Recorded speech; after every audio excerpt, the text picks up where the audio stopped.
자, 지금 시간부터 제3과목 어플리케이션 보안을 하도록 하겠습니다. 1번 문제를 보면요. 다음 지문에서 설명하고 있는 침입 탐지 기술이 무엇인지 골라라. 자, 그러면은 여기서 우리 교재 257페이지에 보면요. 우리 그 네트워크 보안과 방화벽에서 요거 자, 네트워크 보안과 방화벽 전체적인 내용이 있는데 자, 요거를 먼저 하고 문제를 풀게요. 자, 지금 요게 이제 그 보통 클라우드로 표현되는 게 인터넷이죠. 같은 말이에요. 뭐 TCP/IP, 공중망, 인터넷 같은 말이고요. 자, 이 인터넷에는 물론 뭐 정상적인 사용자도 있지만은 해커들도 있겠죠. 자, 그리고 그 회사, 이 이제 그 회사가 바로 내부망이라고 하는 거죠. 즉 회사는 여기 이렇게 회사가 이렇게 있고 그 다음에 그 회사랑 여기 첫 번째 라우터가 있겠고 이 라우터가 인터넷에 물려 있겠죠. 즉 회사랑 이어져 있는 첫 번째 라우터가 있을 거예요. 그러면은 이 내부망, 이 회사라 요게 이제 여기부터가 이제 우리 그 공중망으로 하거든요. 그러니까 자 먼저 가장 있어야 되는 게 바로 방화벽이 있어야죠. 방화벽, 파이어월 가장 기본이에요. 자, 그 다음에 이 방화벽 가지고는 좀 안 되니까 그 다음 나온 솔루션이 IDS와 IPS가 나왔죠. 즉, 요 방화벽의 역할은요. 방화벽의 역할은 저희 침입, 요거 저는 했던 것 같은데 침입, 자, 차단, 그 다음에 침입 탐지, 침입 방지. 그래서 얘는 저기 방화벽, 그 다음에 IDS, IPS예요. 그래서 방화벽의 역할은 수희 아저씨, 그 경비실 아저씨 있죠? 즉, 경비실 아저씨가 여기 딱 있다가, 아는 사람은 통과, 모르는 사람은 막죠? 그게 바로 침입 차단. 즉, 가장 일차적인 역할을 하는 게 바로 방화벽이에요. 방화벽. 침입 차단 시스템. 그 다음에, 자, 침입 탐지는 도둑이 정문으로 들어오는 게 아니고 이렇게 뒤로 다 들어오죠? 그러면은 이 수위 아저씨, 그 수위실에 있는 수위 아저씨로는 못 막기 때문에 여기 그 구석구석에다 CCTV를 설치했어요. 요게 바로 IDS, 침입 탐지 시스템이에요. 탐지 시스템. 자, 그 다음에 요거 IPS는 침입 방지거든요. 이건 뭐냐면은 우리 마치 그 캡스 있죠? 자, 캡슐은 신고를 받으면은 출동하죠. 자, 출동해서 도둑놈을 때려잡기도 하죠. 즉 얘는 능동이에요. 능동. 자, 능동적으로 활동한다. 그래서 얘는 침입 방지 시스템이라고 부르는 거예요. 그래서 자, 요거는 기본이니까 방화벽, IDS, IPS, 침입 차단, 침입 탐지, 침입 방지. 요렇게 이제 그 솔루션을 구축을 하고요. 자, 그 다음에 이 회사에는 회사 홈페이지가 있어야죠. 홈페이지. 그런데 회사 홈페이지를 여기에다가 구축을 할 수는 없죠. 이쪽에다가. 왜냐하면은 여기에 그 게시판이 있잖아요. 자, 게시판에 사용자가 악성 코드를 올릴 수가 있죠. 그래서 이 회사 홈페이지는 바깥쪽에다가, 즉, 여기 방화벽 바깥쪽에다가 DMZ를 구축을 하고 여기에다가 회사 홈페이지를 구축하는 거예요. 그러면은 그 회사 홈페이지로 뭐 그 정보가 빼내갈 수 있지 않나요? 그런데 보시면은 자, 회사 홈페이지에는 별 내용이 없죠? 무슨 뭐 대표 인사말, 뭐 조직도, 뭐 그런 거밖에 없기 때문에 뭐 유출되더라도 별 내용이 없어요.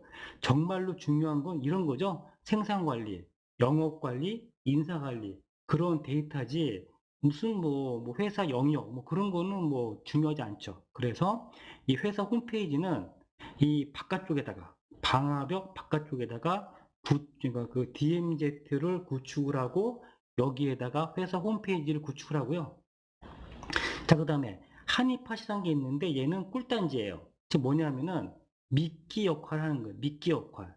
즉, 해커는 드디어 내가 방화벽, IDS, IPS를 뚫어서 뭐 영업 관리나 뭐 인사 관리 시스템에 접근했다라고 생각하지만은 실제로는 어디에요? 여기를 지금 뚫은 거죠.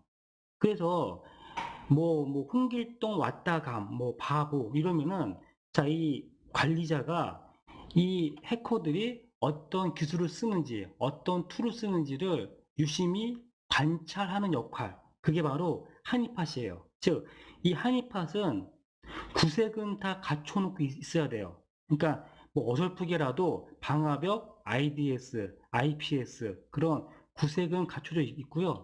또 너무 어려우면 안 돼요. 즉, 너무 어려우면은 해커가 아예 뚫지를 못하겠죠? 그렇다고 너무 또 쉬우면은 그것도 안 되죠. 즉, 적당히 어려워야 되는 게 한입하시고요. 자, 그리고 뭐가 있냐면요. 자, 이제 그 보안 솔루션들은 굉장히 많이 있어요. 그런데 매번 새로운 제품이 나올 때마다 사지 말고, 자, 기존에 있는 거를 통합해서 써보자. 그래서 나온 게 바로 UTM이에요. 즉, 이 UTM이라고 하는 거는 온갖 장비들을 다 통합을 해서 쓰자. 자, 그게 강하고요. 또 이제 어떤 게 나왔냐면은, 자, 이제 이러한 그 보안 장비들을 다 구축을 했어요. 그러면은 그거를 운용을 해야죠. 그런데 이 보안 관리자들은 일단은 단가가 세요. 그러니까 내가 이제 중견 기업인데 직접 사람을 고용해서 운용하는 게 부담스럽겠죠? 자, 그래서 아예 전문 업체한테 맡기는 거예요. 그게 바로 ESM이에요. 즉, 요 ESM은 따로 네트워크로 연결해 가지고요. 여기 보안 관리자들이 365일, 24시간 대신 여러 업체를 관제해 주는 거예요. 그게 ESM이에요. 즉, 인터넷은 외부 위협이죠. 그 다음에 요거 회사니까 뭐 내부 위협이고요. 자, 보통 내부 위협은 관리자 실수예요. 또는 내부 직원이 작정을 하고 덤비는 거 있죠. 실수와 모의가 내부 위협에서 상당 부분 차지하고 있고요. 그 다음에 뭐 사용자나 해커들은 다 외부 사용자고, 그 다음에 요거는 공중망이죠. 인터넷이니까. 그 다음에 요거는 각종 보안 시스템, 그리고 회사 아니니까 그 내부 사용자. 자, 그 다음에 ESM은 원격 통합 관제가 되는 거죠. 자, 이게 이제 그 크게 본 그 네트워크 보안과 방화벽이에요. 자, 그래서 먼저 요거 있죠? 한이팟. 자, 이 한이팟이라고 하는 거는 미끼에 미끼. 즉, 관리자가 반응할 수 있도록 공격자로 하여금 충분히 오랜 기가 머무르도록 유도해야죠. 즉, 이 한이팟은요, 적당히 노출돼 가지고 공격자를 유혹을 해야 돼요. 그러니까 너무 어려워도 안 되고 너무 쉬워도 안 되고 구색은 다 갖추어 놓고 있어야 하는 거죠. 즉, 이 대응책을 강구하기 충분한 시간 동안 공격자를 머물 수 있도록 미끼 역할을 해야 되는 거예요. 자, 그게 바로 한입팟이에요. 자, 그래서 1번 문제를 보면은, 자, 볼까요? 공격 성향이 있는 자들을 중요 시스템으로부터 다른 곳으로 끌어내도록 설계된 유도 시스템. 자, 여기만 읽어도 뭐예요? 한이팟이죠? 꿀단지. 즉, 한이팟은 미끼 역할을 하고 있다. 자, 하는 것이고요. 여기에 한이팟, 여기 있고요. 자, 그 다음 2번은 다음 지문에서 설명하고 있는 침입 탐지 기술. 이게 뭐예요? 침입 탐지는 IDS죠? IDS. 지금 요거 있잖아요. 요거 IDS. 요거는 침입 탐지니까, 자, 공격자의 동작에 관한 정보를 수집한다. 그 다음에, 자, 공격자가 시스템에 충분히 오랜 시간 머물기 유도한다. 자, 이거는 지금 요거 지금 문제는 침입 탐지니까 IDS인가? 라고 봤지만은 여기서 설명하고 있는 건 뭐예요? 유도한다, 수집한다 이런 게 있죠. 그래서 얘는 한의팟이 되는 거예요. 자, 그래서 또 2번은 조금 좀 헷갈릴 수가 있으니까, 자, 요거는 안에 있는 한의팟이고요. 그 다음에 3번은 중요한 시스템에 접근하는 공격자를 다른 곳으로 끌어내도록 설계된 유도 시스템 한의팟. 그 다음에 4번은요. 자, UTM. 4번은 UTM의 특징에 대한 설명이다. 즉 여기 자, UTM이라고 하는 거는 통합 위협 관리예요. 즉 기존에 있는 거를 최대한 통합해서 사용하자. 자, 틀린 건데 여러 보안 장비를 하나의 장비로 통합한 거. 네, 맞아요. 그 다음에 보안 로그를 모아서 취합해서 심층 분석. 자, 요거는 조금 이상한 게, 볼게요. 자, 그 다음에 경제성이 있고 관리가 용이하지만 장애 발생 시 보안 기능에 심각한 영향을 미치고 일반적으로 방화벽 기능 포함하고 있다. 자, 얘는 그 UTM인데요. 자, 요 그 UTM을 다시 한번 볼게요. 침입 차단, 방화벽, 탐지, IDS, 침입 방지, IPS, 그 다음에 통합 위협 관리는 UTM이에요. 즉, 얘는 여러 제품의 보안 기능을 통합한 보안 솔루션. 즉, 매번 새로운 장비 하지 말고 기존에 있는 장비를 이용해서 최대한 통합해서 쓰자. 자, 그게 바로 UTM의 기본 개념이에요. 즉, 다양한, 죄송합니다. 다양한 보안 솔루션들을 하나로 통합을 해서 보안 문제를 해결하자. 그게 바로 UTM의 기본 그 개념인 거죠.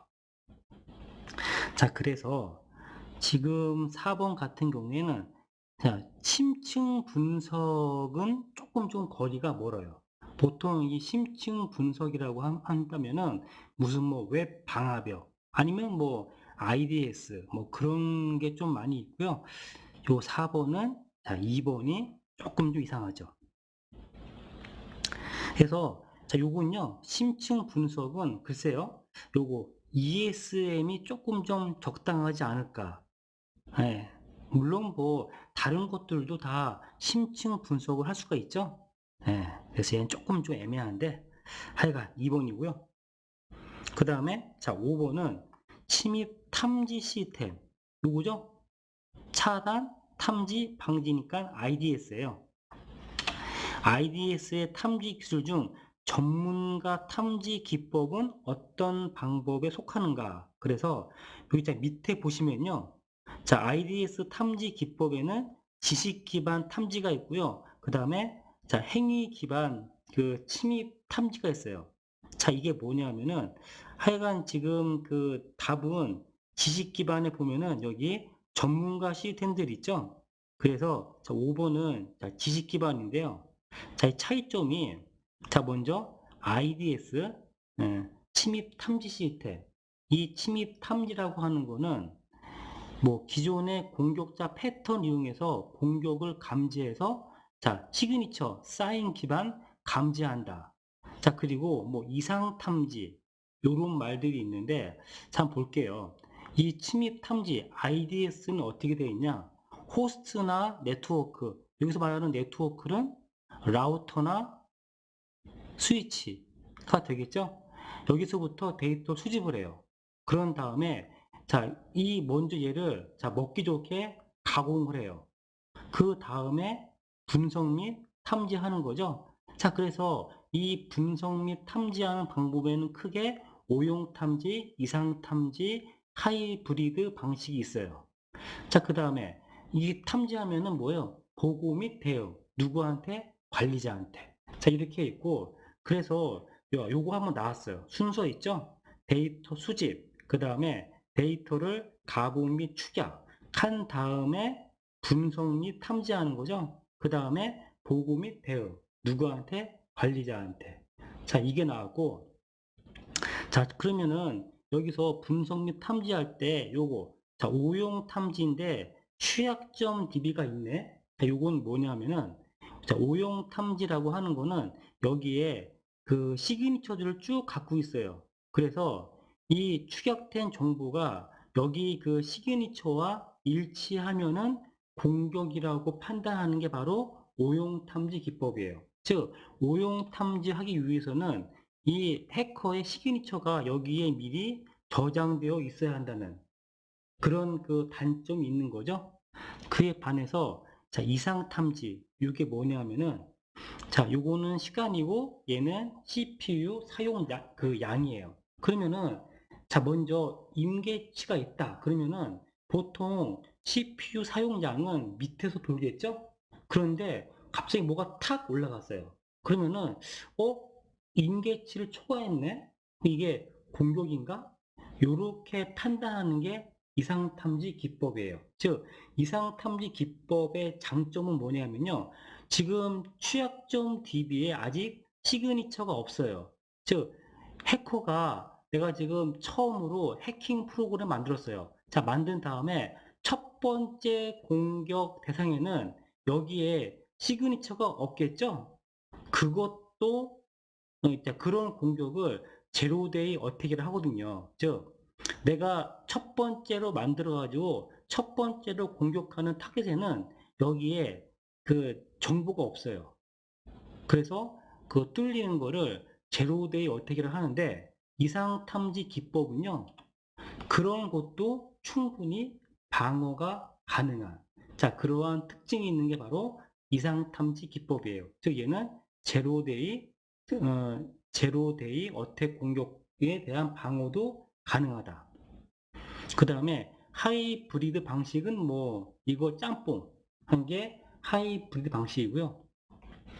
그 다음 크게 자 탐지 기법에는 오용 탐지 기법과 자 이상 탐지 기법이 있는데 뭐 같은 말이에요. 즉 여기서 보면은 크게 자 지식 기반 탐지 기법이라고 있죠. 그 다음에 여기에 지식 기반 탐지와 행위 기반 탐지가 있는데 여기 보면은 오용 탐지 있죠. 요게 바로 지식 기반이라고 하는 거예요.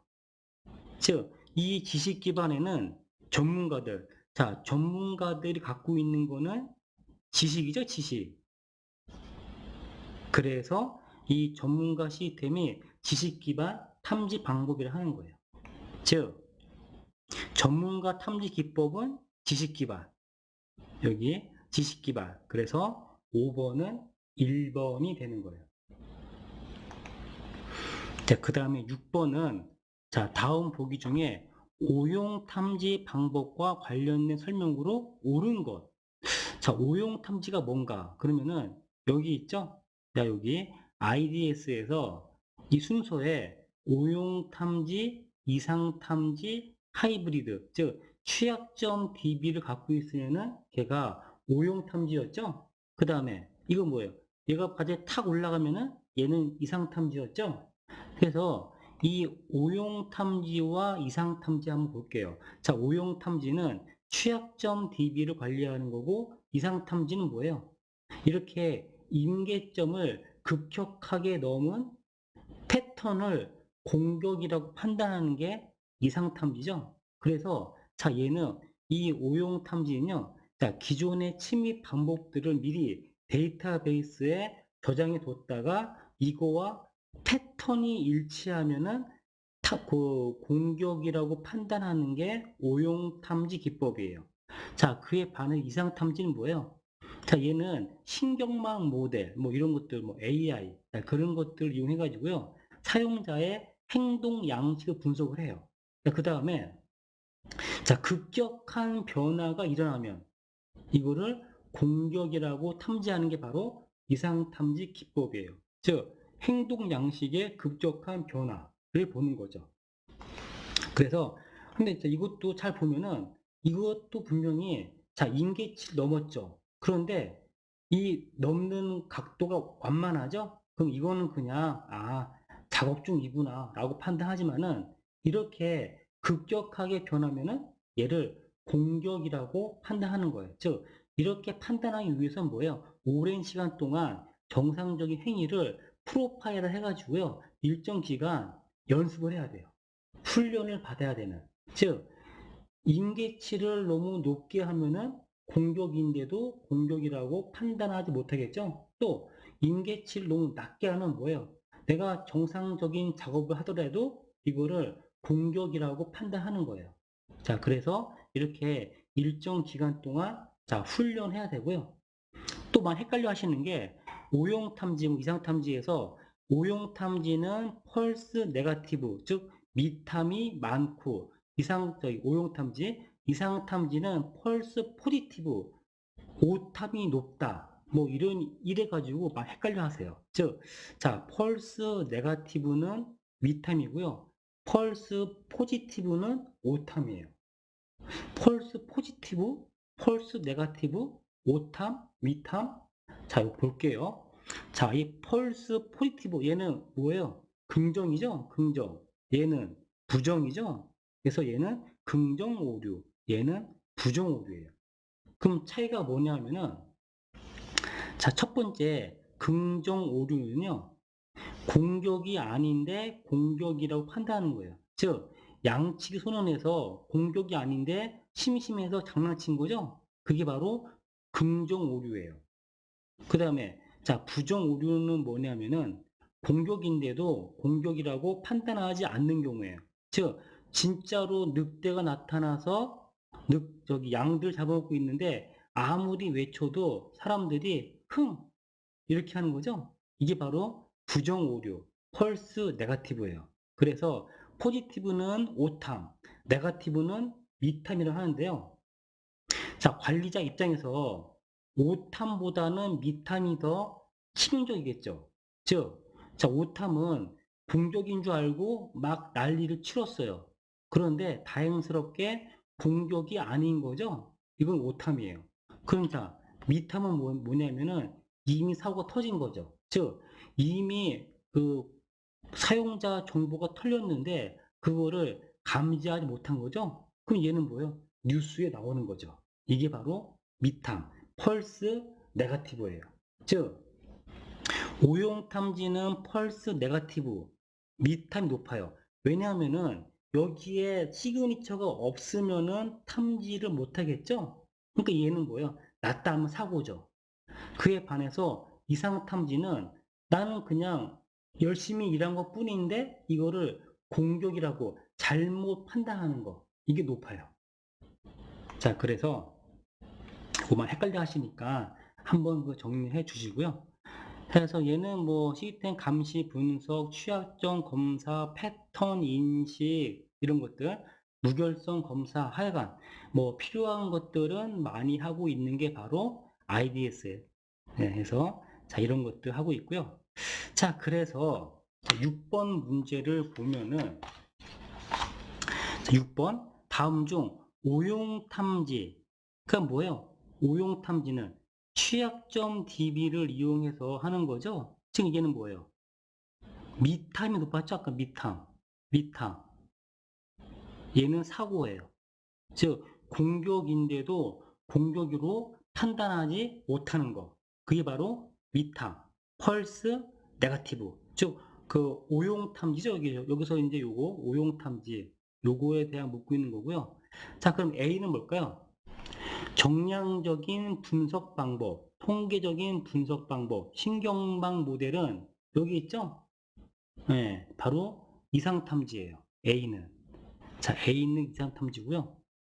그 다음에 B는 취약점 DB를 이용해서 이미 알려진 패턴을 기반으로 한다. 네, 맞아요. 이거는 맞죠. 그래서 얘는 오용 탐지. 자, B는 오용 탐지고요. 그 다음에 C, 정상적인 행위와 비교해서 비정상적인 행위 탐지한다. 얘는 이상 탐지죠? 이상 탐지. 이거. 이상 탐지. 그 다음에 D번. 알려진 공격만 탐지할 수 있다. 예, 맞네요. 그래서 B와 D죠? 그래서 6번은 자, 3번이고요. 그 다음에 7번은 네트워크 접속 시 단말의 보안 정책 준수 여부 등을 검사해서 접속 허용 여부를 관리하는 단말 보안 솔루션은 얘는 자 네트워크 억세스 컨트롤이라고 하는 네트워크 접근 제어 그 솔루션이 있어요. 자, 얘는 뭐 별 수 없어요. 자, 이거는 그냥 있는 거니까 자, 여기에 그 네트워크 접근 제어에 대한 설명이 있어요. 한번 자 읽어 보시고요. 그래서 7번은 1번이에요. 자, 그 다음에 8번은 다음 중, 자, 모두 시큐리티 기능에 포함되지 않는 것은, 자, 이런 게 있는데, 자, 이 모두 시큐리티는 여기 이제 뭐냐면은, 우리가 여기서 이, 자, 모두, 이 UTM이라고 하는 거는 통합무역관리거든요. UTM은. 그리고 여기, 자, 모두 시큐리티라고 하는 놈은 뭐냐면은, 아파치 웹 서버에서 동작하는 오픈 소스, 즉 공개된 방화벽이 바로 모두 시큐리티예요. 그래서 이 모두 시큐리티인데 당연히 얘는 뭐냐, 이거 뭐예요? 유니파이 스리트 매니지먼트. 얘는 UTM이죠? 3번은. 이거는 관계가 없는 거죠. 즉, 이 모두 시큐리티에 뭐 리퀘스트 필터링, 어디티 로깅, 그 다음에 필터링 이런 게 있어요. 여기 바로 공개용 웹 방화벽이 모두 시큐리티예요. 그래서 이 모두 시큐리티에는 크게 보면은 여기 자 포스트 페이로드 분석 이래가지고 겟 방식뿐만이 아니라 포스트 메소드를 사용해서 전송되는 컨텐츠도 분석 가능한 게 바로 모두 시큐리티라고 하는 공개용 웹 방화벽이에요. 그래서 자 9번 문제를 보면은 다음 중 모두 시큐리티에 대해 설명으로 옳지 않은 것은 1번 경로와 파라미터를 분석하기 전에 정교화해서 우회 공격을 차단한다. 네, 맞아요. 공개용 웹 방어벽이니까. 2번 웹 서버 또는 다른 모듈이 처리한 후에 모두 시큐리티가 요청 내용을 분석해서 필터링한다. 맞아요. 3번 get 메소드를 사용해서 전송된 콘텐츠만이 아니죠. get 방식만이 아니고 포스트 방식도 가능한 거죠. 그래서 9번은 얘는 3번이에요. 자, 10번은요. 모두 시큐리티 아파치 모듈 기능에 포함되지 않는 것은 여기서 이제 자, 요런 문제 풀 때는 이게 쉬운 문제 아닌데요. 그런데 이거를 잘 보면은 자, 뭔진 모르겠으나 무슨 뭐 필터링 그래서 요청이 들어와서 웹서버나 다른 모듈에 의해서 사용되기 전에 요청을 분석한다. 뭐 이런 것들은 다 필요하죠. 그런데 여기 자, 3번을 보면은 자, 로깅하는 건데 사고 후에 대한 사고 그러니까 사고에 대한 분석을 위한 세부 상황 기록 기능은 없다. 이거는 그냥 말이 안 되는 거죠. 즉, 얘는 일종의 그 방화벽 모듈을 하는 건데, 로그 같은 것들을 기록을 안 한다. 하는 것은 뭐 말이 안 되는 거죠. 그래서, 자, 10번은 3번이에요. 자, 그 다음에 11번은 기억과 니은에 들어갈 단어로 적절한 것은 자, 기억은 악의적인 프로그램을 건전한 프로그램처럼 포장해서 즉 얘는 트로이 목마예요. 그 다음에 자, 니은은 OS에서 버그를 이용해서 루트 권한 획득 얘는 익스플로이트 취약점 이자 되는 건데요. 자, 먼저 여기 트로이 목마와 익스플로이트 취약점 코드 자, 먼저 트로이 목마는 악의적인 프로그램을 건전한 프로그램처럼 포장한 거. 자, 이런 게 바로, 우리 그 취약점에서 보면은 여기 먼저 exploit 취약점 코드란 운영 체계에서 버그를 이용해서 루트 권한을 획득 또는 특정 기능을 수행하기 위한 공격 코드 프로그램. 자, 이런 것들을 exploit 취약점 코드라고 하고요. 자, 그 다음에 트로이 목마라고 하는 거는 자, 이게 바로 트로이 목마죠. 즉, 여기 그 영화에서 보면은 여기 사람들이 있어가지고 이 성에 들어온 다음에 새벽에 몰래 들어와서 성문을 열죠. 이게 바로 트로이 목마예요. 즉, 이 트로이 목마라고 하는 것은 악의적인 프로그램을 건전한 프로그램처럼 포장해서 일반 사용자들이 의심 없이 자신의 컴퓨터 안에서 이를 실행시키고 실행된 프로그램은 특정 포트를 열어서 공격자의 침입을 돕고 추가적인 정보를 뭐 유출하고 자, 이런 게 바로 트로이 목마예요. 자, 이 트로이 목마 특징은 자기 복제 능력은 없어요. 즉 웜이나 좀비처럼 자기 복제 능력은 없지만은 이 악의적인 작업을 수행하는 악성 코드가 숨겨져 있는 정상을 가장한 프로그램, 이게 바로 트로이 목마죠. 그래서 이 트로이 목마는 뭐 결국에는 정보를 빼내오는 게 주된 업무예요. 그래서 이거 뭐 대응은 뭐 솔루션, 뭐 가장 일반적인 것은 솔루션을 설치하는 거죠. 자, 그래서 이 웜과, 자, 요거 한번 좀 비교해 보면은, 자, 이게 바로 바이러스, 웜, 좀비. 그래서 웜과 좀비는 독립형이 되는 거죠. 그래서 이 웜이라고 하는 거 있죠? 자, 이 웜은 독립형이에요. 즉, 숙주가 필요가 없고 자기 복제 잘하죠. 자, 그래서 굳이 표로 이제 비교하면은 이게 바로 그 트로이 목마예요. 자, 여기 봐. 자, 트로이 목마고 요거 한번 요거 중요하다기보다는 그냥 시험에 종종 나오니까 좀 정리해 볼게요. 악성 코드는 크게 종속형과 독립형, 즉 숙주가 필요하면은 종속형, 숙주가 필요 없으면은 독립형. 그래서 자, 종속형에는 백도어, 논리폭탄, 바이러스 이런 것들이 종속형이고, 독립형은 자기 혼자 빨빨거리면서 돌아다니는 웜과 좀비. 그래서 이 바이러스, 웜, 좀비는 자기 복제한다 하는 거죠. 그래서 요게 그 바이러스, 요게 웜, 그 다음에 요게 좀비. 예, 요렇게. 자, 그래서 11번은 기억은 트로이 목마, 리은은 익스플로이트 취약점 코드가 되는 거예요.